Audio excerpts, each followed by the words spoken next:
আমাদের আলোচনার টপিক রক্তে কার্বন ডাইঅক্সাইড কিভাবে পরিবাহিত হয়। তো আমরা প্রথমত মনে করতে পারি এইটা হচ্ছে একটা রক্তনালী। এই রক্তনালীর ভিতরে আছে অনেক রক্তরস। এই হচ্ছে সেই রক্তরসগুলা। আমরা জানি রক্তরস আর রক্তকণিকা মিলে রক্ত গঠিত। সো এই রক্তনালীর ভিতরে রক্তরস আছে এবং আমরা জানি রক্তের ভেতরে কিছু প্রোটিন থাকে যেগুলোকে আমরা বলি প্লাজমা প্রোটিন। এই মনে করো সেই প্লাজমা প্রোটিন রক্তের ভেতরে থাকা, এই হচ্ছে সেই সব প্লাজমা প্রোটিন। আবার রক্তের ভেতরে আমরা জানি যে লোহিত রক্তকণিকা থাকে, যেমন এই যে এরকম এরকম লোহিত রক্তকণিকা থাকে রক্তের ভেতরে। এসব কিছুই কিন্তু রক্তের ভেতরে থাকে। রক্তের ভেতরে রক্তরস আছে, যেগুলো সবুজ সবুজ ডট দিয়ে দেখাইছি। তারপরে হচ্ছে রক্তের ভেতরে প্রোটিন আছে, যেগুলোকে ভায়োলেট কালারের ডট দিয়ে দেখাইছি। এবং রক্তের ভেতরে লোহিত রক্তকণিকা আছে। এই জিনিসগুলো কিন্তু রক্তের ভেতরে আছে।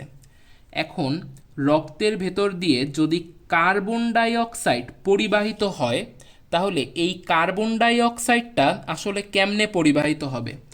প্রথমত এই যে আমি সবুজ সবুজ ডট দিয়ে প্রথমে রক্তরস দেখাইছিলাম না, এই যে রক্তরস, কার্বন ডাই অক্সাইড এই রক্তরসের সাথে যুক্ত হয়ে পরিবাহিত হতে পারে। কিভাবে দেখো, যে কার্বন ডাই অক্সাইড হচ্ছে রক্তরসের সাথে যুক্ত হবে। দেখো রক্তরস মানে তো বেসিক্যালি পানি, তাই তো, H2O। তাহলে কার্বন ডাই অক্সাইড হচ্ছে রক্তরসের যে পানি সেইটার সাথে বিক্রিয়া করে H2CO3 হিসেবে পরিবাহিত হতে পারে। এবং এই ধরনের পরিবহনটাকে আমি বলতেছি হচ্ছে কার্বন ডাই অক্সাইডের ভৌত পরিবহন। এখন তোমাদের মনে কোশ্চেন আসতে পারে যে ভাইয়া এইখানে কার্বন ডাই অক্সাইড তো পানির সাথে রাসায়নিক বিক্রিয়া করে কার্বনিক অ্যাসিড তৈরি করতেছে এবং কার্বনিক অ্যাসিড রূপে পরিবাহিত হচ্ছে, তাহলে এইটা কার্বন ডাই অক্সাইডের ভৌত পরিবহন কেমনে হয়। এইটা তো কার্বন ডাই অক্সাইডের রাসায়নিক পরিবহন, কারণ কার্বন ডাই অক্সাইড এইখানে পানির সাথে একটা রাসায়নিক বিক্রিয়া করতেছে। তো অ্যান্সারটা আমি এভাবে দিতে পারি যে এইখানে এই যে কার্বনিক অ্যাসিডটা গঠিত হচ্ছে, এই কার্বনিক অ্যাসিডটা পরবর্তীতে আবার কার্বন ডাই অক্সাইডে পরিণত হতে পারে। অর্থাৎ কার্বন ডাই অক্সাইড কিছু সময়ের জন্য পানির সাথে বিক্রিয়া করে কার্বনিক অ্যাসিড হিসেবে পরিবাহিত হলেও আলটিমেটলি কার্বন ডাই অক্সাইড কিন্তু কার্বন ডাই অক্সাইড হিসেবেই পরিবাহিত হয়, কারণ এই কার্বনিক অ্যাসিড আবার কার্বন ডাই অক্সাইডে বিশ্লিষ্ট হয়ে যায়। সো এই ধরনের পরিবহনটাকে আমরা বলতেছি হচ্ছে কার্বন ডাই অক্সাইডের ভৌত পরিবহন। শতকরা 5% কার্বন ডাই অক্সাইড হচ্ছে এইভাবে ভৌতভাবে পরিবাহিত হয়। এই ধরনের এটা হচ্ছে কার্বন ডাই অক্সাইডের ভৌত পরিবহন। এরপরে দেখো এই কার্বন ডাই অক্সাইডটা এই রক্তে যে ভায়োলেট কালারের যে প্রোটিনগুলো ছিল সেই প্রোটিনগুলোর সাথে যুক্ত হয়ে পরিবাহিত হতে পারে। তো আমরা আগে একটু জেনে নিতে চাই যে এই ভায়োলেট কালারের এই যে প্রোটিনগুলো, এই প্রোটিনগুলো অ্যাকচুয়ালি কী। এই প্রোটিনগুলো হচ্ছে অ্যামিনো অ্যাসিডের পলিমার বলতে পারো। প্রায় 100টা বা তারও বেশি সংখ্যক অ্যামিনো অ্যাসিড যখন একটার সাথে আরেকটা যুক্ত হয় তখন সেই স্ট্রাকচারটাকেই আমরা বলি হচ্ছে প্রোটিন। তো এই প্রোটিনের ভেতরে বেসিক্যালি কি থাকে, অ্যামিনো অ্যাসিড থাকে। তো আমরা যদি একটা অ্যামিনো অ্যাসিডের গাঠনিক সংকেত দেখতে চাই তাহলে আমরা এভাবে দেখাতে পারি। দেখো যে কার্বনের তো যোজনী 4, সো ওর 4টা হাত। তো অ্যামিনো অ্যাসিড, তো অ্যামিনো অ্যাসিডের ভেতরে অবশ্যই অ্যামিনো গ্রুপ থাকবে। অ্যামিনো গ্রুপ মানে NH2, অর্থাৎ কার্বনের একটা হাতে NH2 তথা অ্যামিনো গ্রুপ থাকবে এবং আর একটা হাতে অ্যাসিড গ্রুপ অর্থাৎ COOH এই গ্রুপটা থাকবে। এবং আর দুই হাতে মনে করো তুমি আর H বসায় দিলা। সো এইটা হয়ে গেল একটা অ্যামিনো অ্যাসিড। তাহলে আমরা বুঝতে পারলাম অ্যামিনো অ্যাসিড, এই অ্যামিনো অ্যাসিডের ভেতরে NH2 আছে। সুতরাং প্রোটিনের ভেতরেও NH2 আছে, কারণ প্রোটিন অ্যামিনো অ্যাসিড দিয়ে তৈরি। প্রোটিনের ভেতরেও NH2 আছে। তাহলে আমি ধরতে পারি যে আমি প্রোটিনকে যদি PR দিয়ে প্রকাশ করি তাহলে এই প্রোটিন কিন্তু NH2 বহন করে। প্রোটিনের ভেতরে NH2 আছে। সো এই যে প্রোটিনের ভেতরে NH2 আছে এই ব্যাপারটাকে আমি এভাবেও প্রকাশ করতে পারি যে নাইট্রোজেনের যেহেতু তিনটা হাত, একটা হাত দিয়ে ও হচ্ছে এই প্রোটিনের সাথে যুক্ত আর দুইটা হাত দিয়ে ও হচ্ছে দুইটা হাইড্রোজেনের সাথে যুক্ত।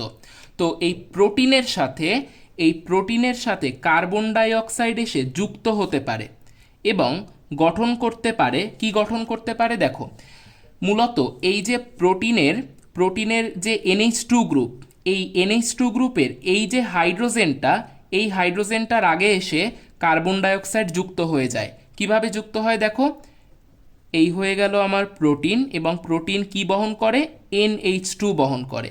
NH2 এর এই হয়ে গেল একটা H, আর এই দিকে হয়ে গেল একটা H। এখন এই Hটার আগে এসে যুক্ত হয়ে যাবে কার্বন ডাই অক্সাইড, অর্থাৎ COO। এবং এই যে যৌগটা, এই যৌগটাকে আমি কি বলতে পারি দেখো, এই যৌগটার ভিতরে কার্বন ডাই অক্সাইডের অংশ আছে, অর্থাৎ কার্বো। এই যৌগটার ভেতরে অ্যামিনো গ্রুপ আছে, এই দেখো NH2 বা অ্যামিনো গ্রুপ আছে, এই যে NH2 বা অ্যামিনো গ্রুপ আছে। সো আমি বলতে পারি অ্যামিনো, এবং এইটা কিন্তু একটা প্রোটিন, সার্বিকভাবে এটা একটা প্রোটিন। সো এইটাকে আমি বলতে পারি কার্বো অ্যামিনো প্রোটিন। তাহলে কার্বন ডাই অক্সাইড এইভাবে প্রোটিনের সাথে যুক্ত হয়ে কার্বো অ্যামিনো প্রোটিন হিসেবে পরিবাহিত হতে পারে। আবার তোমরা হয়তো জানো যে এই যে হিমোগ্লোবিন, আমরা বলি না এই যে মানে লোহিত রক্তকণিকার ভেতরে হিমোগ্লোবিন থাকে, হিমোগ্লোবিন। তো এই হিমোগ্লোবিনের দুইটা অংশ আছে, ওর নাম বিশ্লেষণ করলে তুমি হিম অংশ পাবা এবং ওর গ্লোবিন অংশ। তাহলে হিমোগ্লোবিনের দুইটা অংশ, হিম অংশ, গ্লোবিন অংশ। এই গ্লোবিন অংশটা কিন্তু মূলত ওর প্রোটিন অংশ, অর্থাৎ হিমোগ্লোবিনের ভেতরেও প্রোটিন আছে। আমি যদি এইভাবে হিমোগ্লোবিন দেখাই, এইভাবে যদি আমি হিমোগ্লোবিন দেখাই, এই হিমোগ্লোবিনের ভেতরেও যেহেতু প্রোটিন আছে, সুতরাং হিমোগ্লোবিনও NH2 গ্রুপ ক্যারি করে। তো এই হিমোগ্লোবিনের সাথেও কার্বন ডাই অক্সাইড যুক্ত হয়ে যেতে পারে, এবং কার্বন ডাই অক্সাইড যুক্ত হয়ে ঠিক আগে যেমন যৌগ গঠন করছিল, এইবারও ঠিক একই যৌগ গঠন করবে, জাস্ট এই প্রোটিনের জায়গায় থাকবে হিমোগ্লোবিন। ঠিক আছে, তাহলে আগেরবার যেমন যৌগ গঠন করছিল এইবারও ঠিক তেমন। সো আগেরবার যৌগটারে আমি বলতেছিলাম কার্বো অ্যামিনো প্রোটিন, এইবার এই যৌগটারে আমি বলবো হচ্ছে কার্বো অ্যামিনো, বলো কি, কার্বো অ্যামিনো হিমোগ্লোবিন। তো আমরা দেখলাম যে কার্বন ডাই অক্সাইড আসলে কার্বো অ্যামিনো প্রোটিন এবং কার্বো অ্যামিনো হিমোগ্লোবিন রূপে পরিবাহিত হতে পারে। সো এইভাবেই যে কার্বো অ্যামিনো প্রোটিন এবং কার্বো অ্যামিনো হিমোগ্লোবিন এইভাবে শতকরা প্রায় 27% কার্বন ডাই অক্সাইড পরিবাহিত হয়। এরপরে at last carbon dioxide bicarbonate যৌগরূপে পরিবাহিত হতে পারে। এইটা কিভাবে হয় একটু দেখাই।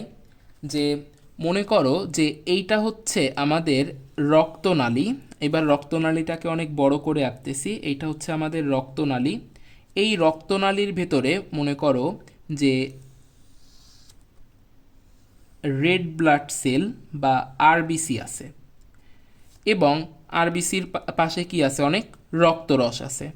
এটা আমরা বুঝতে পারলাম একটা রক্তনালীর ভিতরে রেড ব্লাড সেল বা লোহিত রক্তকণিকা আছে, এবং তার চারিপাশে হচ্ছে রক্তরস আছে, এরকম একটা ব্যাপার।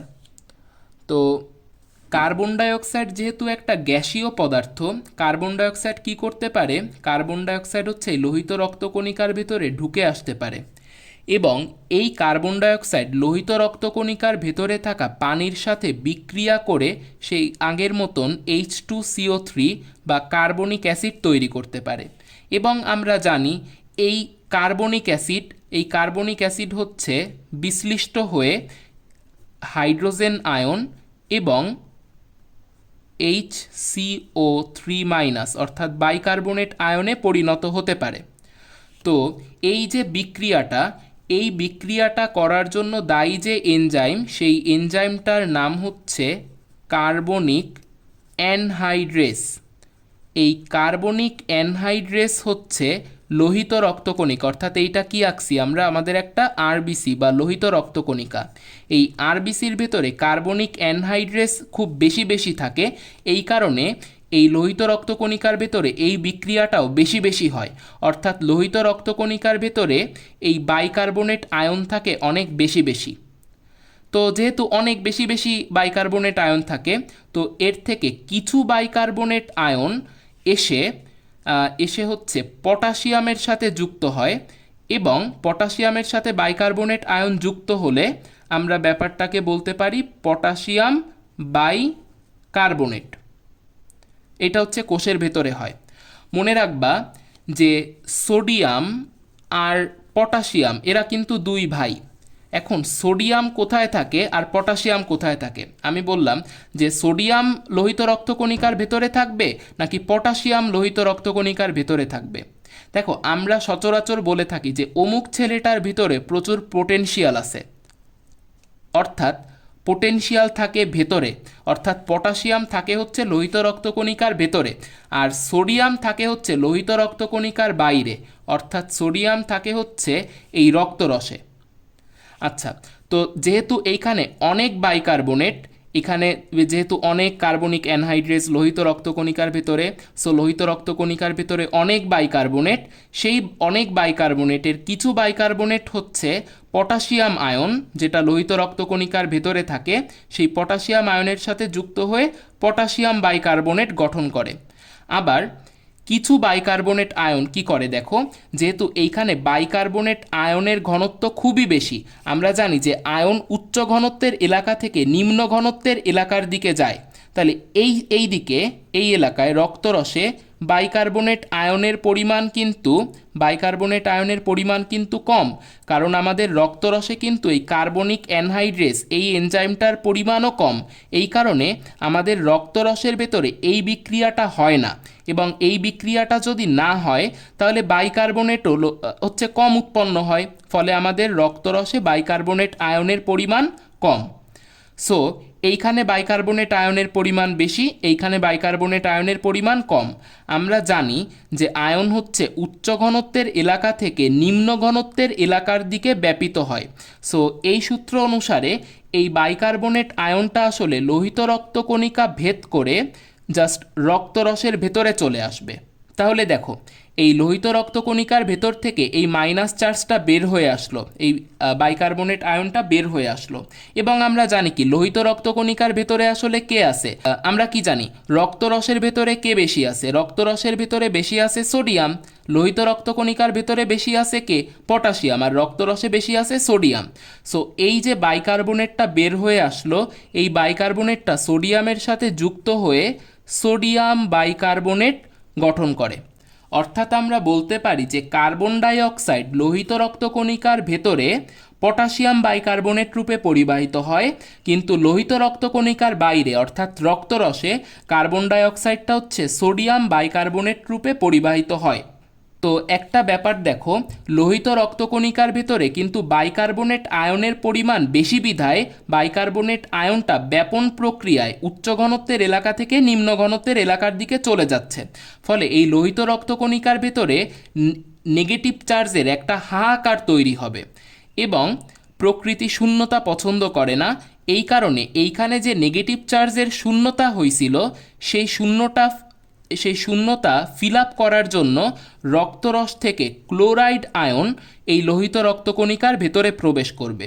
দেখো, যেহেতু বাইকার্বনেট আয়ন বের হয়ে যাচ্ছে, সো ওর বদলে একটা ক্লোরাইড আয়ন প্রবেশ করলো, তাহলে এই ব্যাপারটাকে আমরা বলতে পারি ক্লোরাইড শিফট। এই ব্যাপারটাকে আমরা বলতে পারি ক্লোরাইড শিফট।